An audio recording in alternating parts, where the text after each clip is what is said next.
I want to remind you a little bit about the integrated circuit manufacturing approaches. And the reason I want to remind you of that is because this is the fundamentals of what we'll be discussing today, which is microfabrication technologies and nanotechnologies. So I'm going to do a very top level overview of what we discussed there. And what we discussed there is the first step is to be able to derive the ingot silicon. And that silicon then is sliced to have these wafers. And then you're going to have the print onto the silicon, which is a semiconductor. And how we did that, we use resist, we use lithography, correct? And then we use a layering process to be able to then get your conduits for the electronics. And then we talked about basically cutting out the chip from this wafer.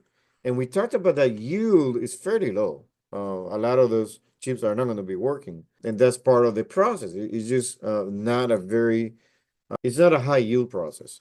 And then we talked about how that chip is now going to be packaged in a way that can be connected to inputs and outputs to the exterior, and then how that's then integrated into a printed circuit board, and then how that's integrated to the next level assembly, then into the basically your cabinet, right? So we talked about 7 levels or several levels of packaging, going from the very basic level 0 of the silicon all the way down to the manufacturing process of the integrated circuit. So that was covered quite a bit in a lot of extensive detail. Moves more into the microfabrication process technologies, particularly MEMS.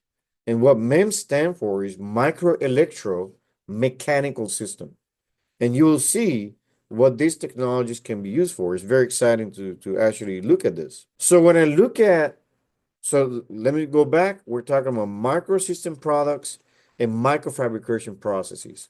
And so here, what you see is the relative sizes of the various types of components you can have, from the angstrom level, 10 to the minus 10 meters, all the way to human leg size.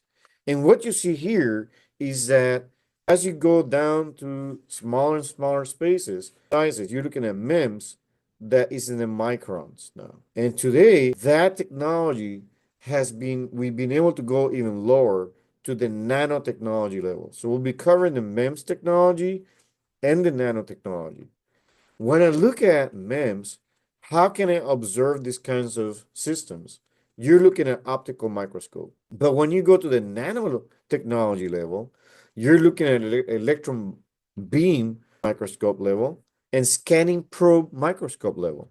So these are the ones we're going to be looking at. When I look at the fabrication methods for MEMS, you're looking at using the very technologies we covered in the previous lecture, which was based on silicon layer technology. We already talked about that. And today's discussion is going to talk about silicon layer technology, but it's going to go then and look at nano fabrication processes, which is even smaller. So we look at those two overall.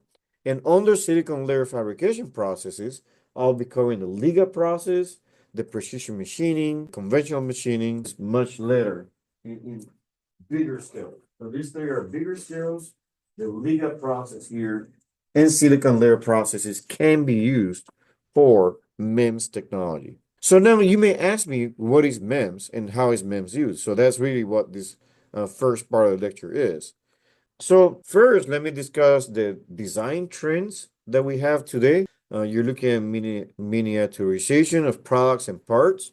Why? Because if you can go to small feature sizes in the microns, 10 to the minus 6 meters, you can now pack a lot more. And that's how you saw back in the day, you had, maybe you were not around, but we had bigger hard drives. And every year you can see how we can fit more and more in smaller packaging. Why can we achieve that? It's because we have made strides in the manufacturing of microprocessing devices. And so the very first one there is called the micro electromechanical system, which is MEMS. And it's basically a component that not only can perform the duty of electronic capability, but also has a mechanical component to that. And that's what, to me, MEMS is one of the most amazing components that exist because of the manufacturing processes that go into it. Other than that, we have the microsystem technology called MST and the micro machining processes. And then here at the very bottom, which will be the second part of this lecture, will be nanotechnology, even smaller sizes to the 10 to the minus 9 meters, which is extremely impressive that we can manufacture at that level, in my opinion. So, again, this is not an area that I take lightly. I just look at this and marvel. Just when I see an aircraft that's manufactured, right? A satellite or launch vehicle or car, I marvel to that. But when I look at this particular type of manufacturing technology, I really marvel because it's quite incredible what we can do at these scales. What is the advantage of microsystem products? We already talked about it a little bit, but the idea is that if you have smaller components, you're going to use less power typically, and also you're going to have less material being used, which means that you're more efficient, less mass as well. You get greater output per unit volume, meaning, and we've seen that with memory cards, right? Memory cards 10 years ago could package less memory than you can today. And by the way, next year, I guarantee you those 4 terabytes are going to become 8 terabytes in the same volume. And that takes time. That approach takes time. It's research and development. And then you take that research and development and you have to transition it to a marketable technology. In most cases, smaller products also means lower prices. And you can see that today. I was trying to buy a memory card the other day, and I was like shocked by how cheap it was for the 120 gigabytes that I needed for my camera. And if you wait 3 years, that same 128 gigabytes will be cheaper. Why? Because you can package more with later technologies as they come in. The most important advantage to understand with MEMS technology is that you can tap into the very technologies I already went over in the previous lecture. The integrated circuit technology. And they use very sophisticated equipment to make this happen. So what are the types of microsystem devices that exist? You have microsensors, microactuators, microstructures and microcomponents, microsystems, and micro instruments. So those are the kinds of microsystems devices that exist. I'll cover some examples to kind of give you a big picture of those technologies. So what is a microsensor? Is a device that can convert, say, a phenomenon of interest into a measurement form. So for example, if you have a sensor that can take acceleration as a quantity of interest, I can look at that and transform that into measurement that I can use for something. And you do that using electrical signals. Most microsensor devices are fabricated using the very approaches I discussed in the previous lecture. Silicon substrates is how we discussed it in an integrated circuit. We also talk about how microsensors have been developed to measure forces, pressure, position, speed, acceleration, temperature, flow, optical measurements, chemical, environmental, and even biological variables. So the kinds of things you can do with this is quite impressive. Anybody knows what's the closest microsensor to you right now? Where is it? Your computer and also your cell phone, right? Your cell phone has in IMUs, inertial capability, can measure acceleration. You should open a cell phone before you actually donate it. Just cut it open and look at it. And you will see that a lot of things I discussed already were discussed here too. And you will see them there manifested in your very eyes. You will see that there. Micro actuators, to me, is an incredible thing where an actuator is a device that can convert, say, an instruction that you have. What is your instruction in this case? Electrical signal. And you can take that electrical signal and convert that into physical movement or phenomenon, typical mechanical motion, or you can use it to optically illuminate something. The actuator can cause changes in position, forces, and stuff like that. Examples I have seen in real life is valves, positioners, switches, pumps, and linear motors. So I've seen all this in action, and it's quite incredible. So on the bottom right, what you see there is a microstructure or microcomponent. In this case, you see a micro ratchet mechanism by Sandia National Lab. And here you can have examples of microscopic lenses, mirrors, nozzles, gears, and beams. Typically, you're combining these kinds of things to be able to put it all together into a system, right? So they can together perform a function, right? That's really what you're trying to do here, is to be able to create a useful function. And you can see here in the bottom right, you have gears, you have ratchets, and these things are different individual micro-sized parts that individually have a capability. You put them together, and now you have a combined useful function that's quite amazing. And how do you achieve this kind of manufacturing? How can you do this? You can see, to me, again, very incredible to me. On this picture, you can see the human hair being pictured. And then yet I'm able to be able to manufacture a microscopic gear, which is, you know how it was imaged? It was not imaged with a photo. It was imaged using scanning electron microscope, which is really amazing. On the very right, you can see a micro tweezer, again, in the 10 to the minus 6. Very impressive stuff.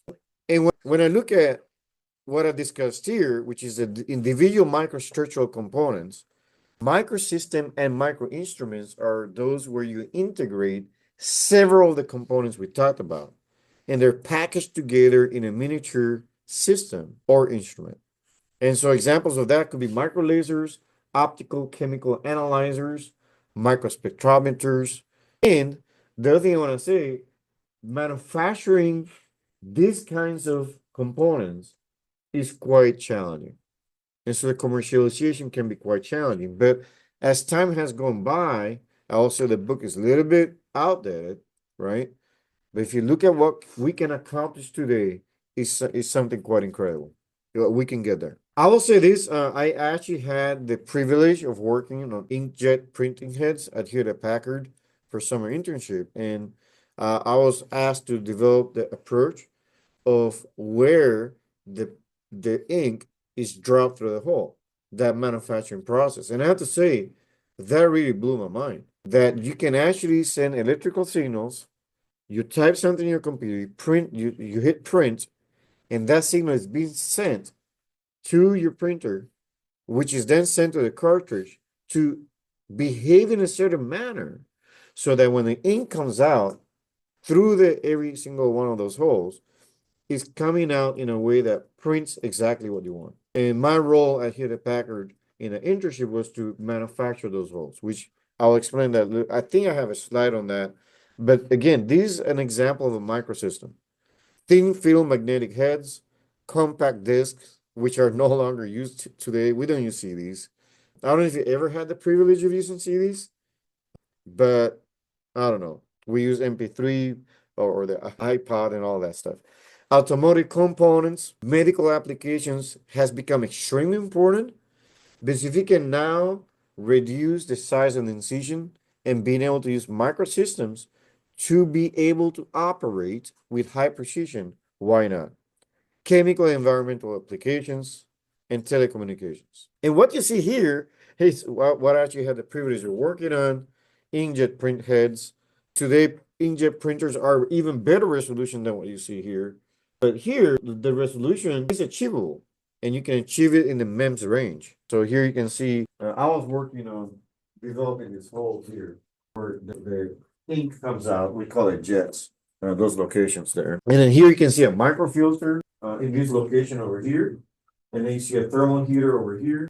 In this region here, you have your ink channel where the ink is being transferred.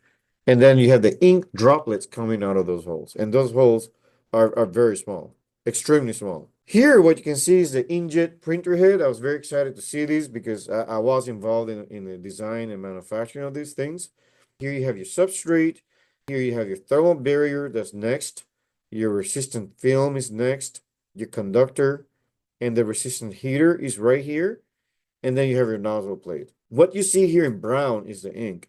And that ink is going to be dropped through the nozzle. And to create that hole is quite microscopic in size. So the way this really works is you have a resistance a heater that boils the ink. It creates a plume that then forces this ink to be expelled onto the paper. And that to me is a really impressive thing that you can do. You also have this idea of thin film magnetic heads back in the day, where you could read and write key components using magnetic storage. That's not something we use very common, but it is used in some computers. We've been able to figure out how to pack more and more per volume, how much information can be packed in very small space. We have been able to use thin film magnetic heads as an important breakthrough for this, to be able to not only store digitally, but also using microfabrication technologies to do that too. So yeah, very important thing here. This is an area that you've seen because you need it for your schooling or whatever. You face this. And here on the right, you can see a thin film magnetic read-write head. Again, in the micro level, this right here is your thin film magnetic read-write head right there. The thing I'm pointing here. And that, I'm going to zoom in so you can see that all of this is packed into that. And you have a copper coil, an upper pole, and you have the disk surface. That's a disk that contains information. And you're able to pack all that using these technologies that we'll be talking about later. Automotive component can have up to 20 to 100 sensors that are in a more modern automobile. And that includes all the systems like airbag systems, cruise control, the anti-lock braking, the airbag deployment devices.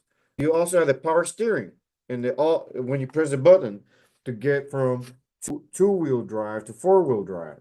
That's all packaged into an approach that contains microsensors. And by the way, you also need inertial capability because that's how the airbag will understand that you're near an accident, coming to an accident.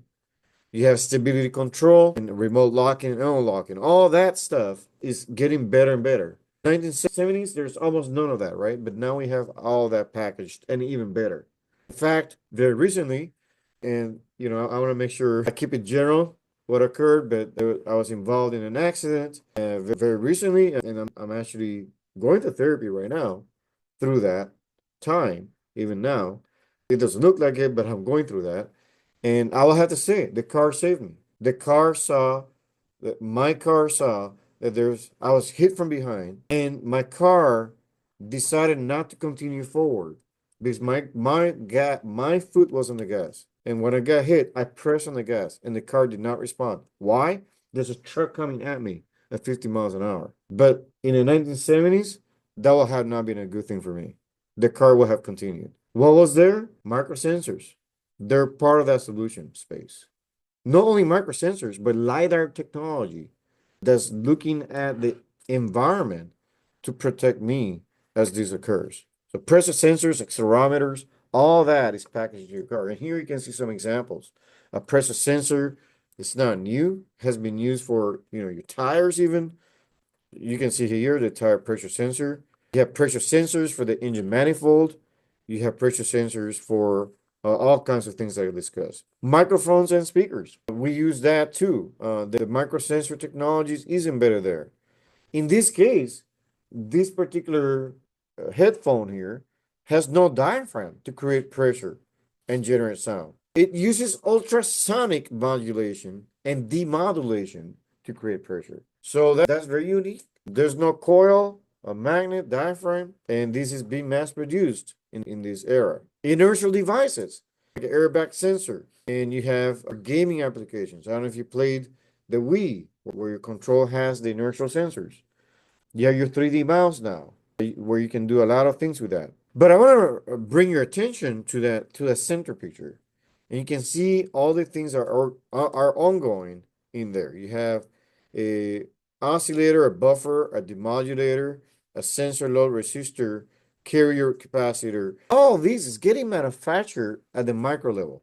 And the question is, how can I scale that down even smaller to get to a nanotechnology level in the future where I can even pack more and more information? Those are inertial devices, what I show you here. More and more vehicles are packed up now with a large variety of MEMS that include inertial sensors to improve car reliability. That's what happened to me, and I'm so grateful to this technology. And here at the bottom, you can see three types of sensors. The very right is a combo sensor. The very middle one here is a gyroscope sensor. And on the left, you have an accelerometer sensor. By the way, my expertise is launch vehicles and spacecraft. We use these kinds of sensors, IMUs, for being able to navigate correctly as you're launching a vehicle and things like that. Gyroscopes are also used in the aerospace and automotive industry. And you can see the size of the nickel compared to the gyroscope there. I already covered the wide range of applications. You have LiDAR. I actually talked about LiDAR just a minute ago, but what is LiDAR? Is light detection and ranging. And IMU, I discussed IMU several times, forgot to tell you what it means. It's an inertial measurement unit. What it has there incorporated is accelerometer and gyroscope. And then you have GNSS, which is a global navigation satellite system, also known as GPS. How can I apply this to a wide range of applications? We've applied this to cars for mapping, hydrography.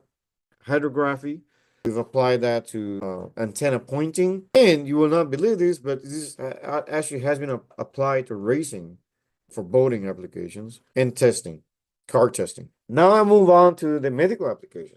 Tremendous amount of medical application for laparoscopic surgery, hernia repair. All that requires microscopic devices because that allows you to have small incisions with very minimal recovery time. And by the way, this is also used for brain surgery and more complex surgeries too.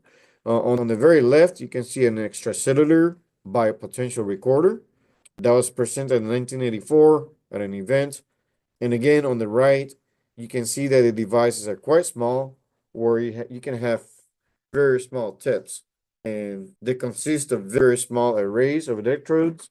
There are the microscopic level. For electronic and optical applications, I think everybody's very aware of projectors, TVs, how we deal with that today, high definition television. Many of those devices now use micro optical switch technology. And yeah, it's a big one there. Here, Texas Instrument is a very well-known producer and manufacturer of digital light processors. And what you see here is that, I don't know if you can see very well, but you have these mirrors, and these mirrors can rotate around. And as they're rotating, they're passing the light or reflecting the light at different angles. And that's what's causing the changes in color. So a technique that has been used for many years successfully. The consumer electronic business has used this digital light processing technique, has been there since the 1990s, so it's not new. We're even using something better, LEDs and LCDs and many other technologies, right? But I have to say that these Pico projectors do work well. I've seen them in action, and it's quite incredible how much you can pack there, right? You can actually watch a full movie with a Pico projector and watch the movie. And all the components that go into the Pico projector are extremely small. And here you can see an optical switch. You can see that these mirrors can reflect the light at different angles. These are micro mirrors, by the way. Micro mirrors. They can route that information. And what they do, they take the photons, and by rotating those micro optical switches, you can get 256 input and outputs, which represent the different colors, which is quite incredible what can be achieved there. And again, these are microscopic array of mirrors. Again, to achieve that kind of manufacturing has to be high precision and has to work. And that's why the yield is not great. Why is the yield not great? We talked about it. Contamination can be one of the issues there. We already talked about smartphone. Smartphone, like here, you have a 6-axis IMU, inertial measurement unit, has accelerometer technology, gyroscopic technology. So I don't have to go into a lot of detail, but because I think everybody here is very aware of what your iPhone has as capabilities. Again, the book is literally outdated, so pardon me for that. But microsensors, accelerometers, gyroscope, magnetometers, IMU, and microphone. All that are microsystem. This to me is quite incredible, what we have packed in here, by the way. So now dealing with what the topic is, which is microfabrication process, right? All this stuff I showed you was to get you excited about the topic. Now the question is, how can we fabricate these technologies? And the answer is that we use the very technologies that were talked about. And that's why I kind of did a very quick summary of integrated circuits. Those very technologies are adopted and utilized to manufacture MEMS products. Micro devices often include electronic circuits. That's why. So why not just use what we learned? Also, we learned that silicon has great properties: mechanical, high strength, great elasticity, good hardness. So it has great form and fit and function.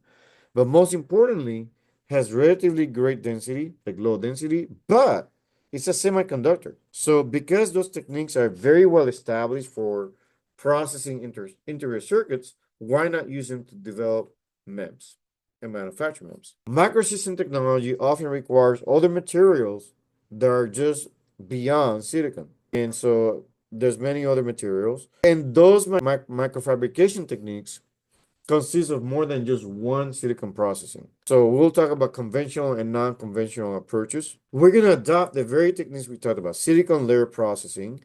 The first application of silicon in MEMS was in the fabrication of piezo sensors to measure stresses and strains. So it's not a new technology, and it was developed in the 1960s. To look at that, silicon is now widely used everywhere to produce sensors, and the basic technologies, like I said before, are based upon what I covered already, which is how the very techniques to manufacture integrated circuits will be used here. And that's why I'm not going to dive into too much detail, but I'll show you the key difference coming up, so you can kind of get a feel for what makes that manufacturing a little bit different from the integrated circuits, because the process is about the same. There's only a few changes that allows you to get MEMS. And don't forget, MEMS has the ability to take electrical signals and has mechanical component to it. That's why it's called MEMS, which is not something I covered when I talked about integrated circuits. Nothing was moving. The difference with MEMS is that the aspect ratios, when you look at the height of the component compared to the width, you take that ratio, is generally way greater than integrated circuits. So do you have a thought? Okay. So the devices in MEMS are going to be greater than integrated circuits. The structures in MEMS also include cantilevers, like the one you see on the left here, bridges and other shapes. I showed you some pictures earlier of some real ones. In those kinds, you're not going to see a gap like this as a cantilever beam on an integrated circuit, which is what I covered previously. So again, not a lot of changes compared to what we discovered before, but you can see here some changes. Like for example, A here on the left is what I discussed in a previous lecture, integrated circuits. But when you look at B, that's a microfabricated component, and you can see that the height is greater than the width, critical width. So that's one thing you're going to see a lot. So what are some of the key features with microfabrication? You're going to use chemical etching as before. You're going to use a single crystal as well, and you're going to be paying attention to the etching rate. And the etching rate that you use is going to depend on the orientation of the lattice structure, typically. And by the way, as discussed before, when we covered the ingot approach to how you get your ingot with a single crystal, we talked about how you can produce a single crystal silicon by wet etching. We discussed that too. You can also do bulk micromachining, where you can use a certain etching solution to be able to achieve bulk micromachining. And what is that? Bulk micromachining is the approach of micromachining by removing part of the substrate. And I'll show you that coming up as an example. Bulk micromachining can also be used by other methods, and some of those methods include wet etching, and we'll go into an example here. So here you can see the substrate, and here we've been able to take the single crystal silicon substrate that we've shown before, and we have been able to apply bulk micromachining by using wet etching. And you can see here that I'm able to form these features here. And then here you can see the real life example, 200 microns of applying deep reactive ion etching of the silicon. And you can see here the features I'm able to achieve by applying that dry etching approach. Now let's look at surface micromachining, which is what creates the MEMS feature, right? That cantilever beam in this case. So I look at A, it's the same process as before. The very first step was to have your silicon, then you allow it to oxidize to be able to create your SiO2. We discussed that before, and that layer now can be patterned, right? So then you have your number 2 here.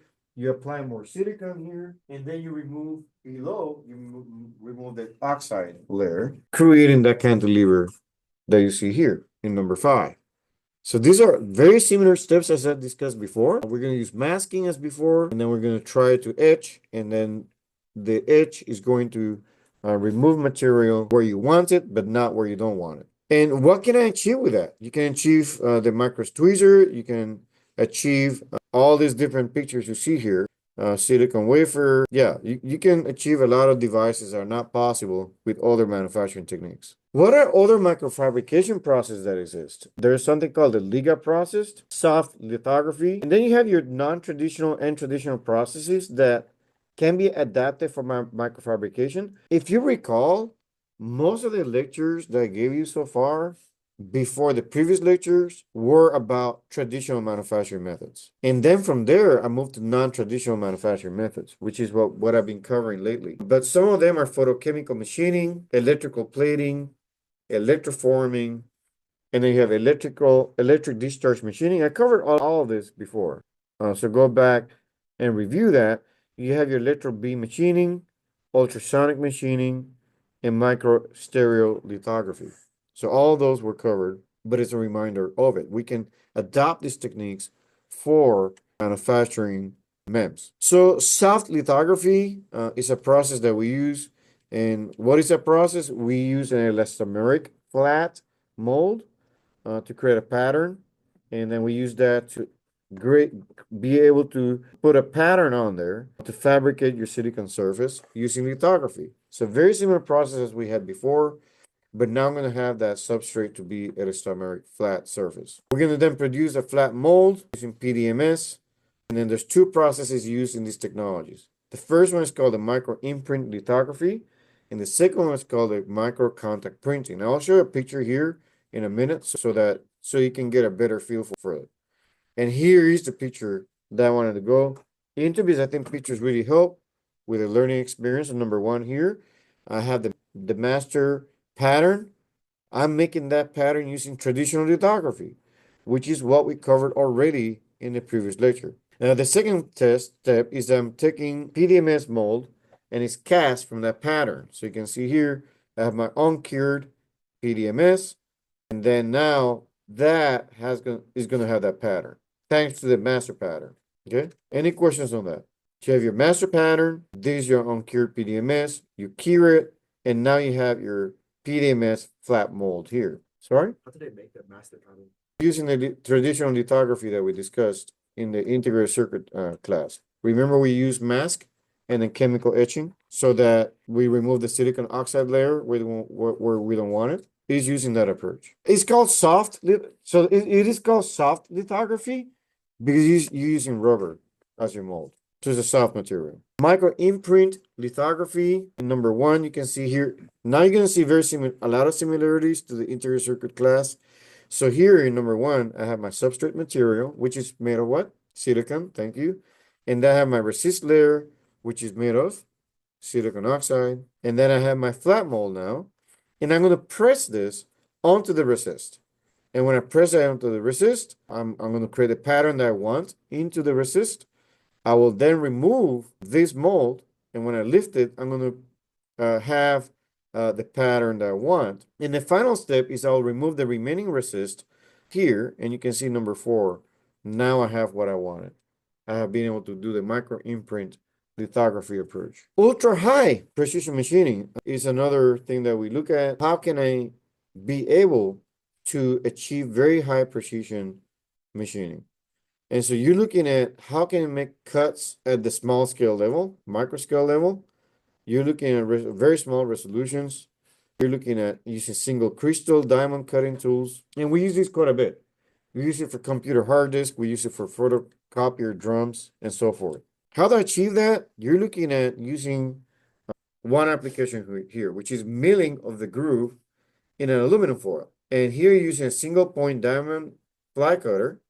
And what I want to point out here is that aluminum foil is super thin. It's 100 microns of a meter. So very thin, thin, but 100 microns meter thick. Sorry.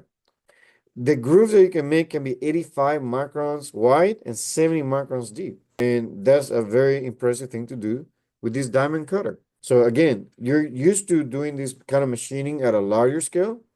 We're talking about how to do this at the micro scale, which is quite impressive. There's another thing we can talk about, which is micro stereo MSTL. So here in this technique, by the way, STL, if you ever heard of STL, that's what we've been calling 3D printing these days. So I'll cover 3D printing as one of the lectures in the very next lecture. But when you hear of STL, it's really 3D printing. And really, the difference here now is that instead of starting with a liquid, you're starting with a powder. And you're not limited by having to use a photosensitive polymer. So yes, but micro, not, something on the very small level. So we also use focused ion beam machining, FIB. That's another approach that people have used. You can see some extreme examples of machining at that level. Very impressive, the kind of features you can achieve with FIB. And you're using ion beam technology, which I covered already in a previous lecture. I'm just adapting this to machine at these very micro levels. You can see the measurements, 5 microns, 1 micron, very small. There's a very good summary on YouTube, so take a look at that. If you click on this link or copy that link and paste in YouTube, I do think it's valuable to take a look at that.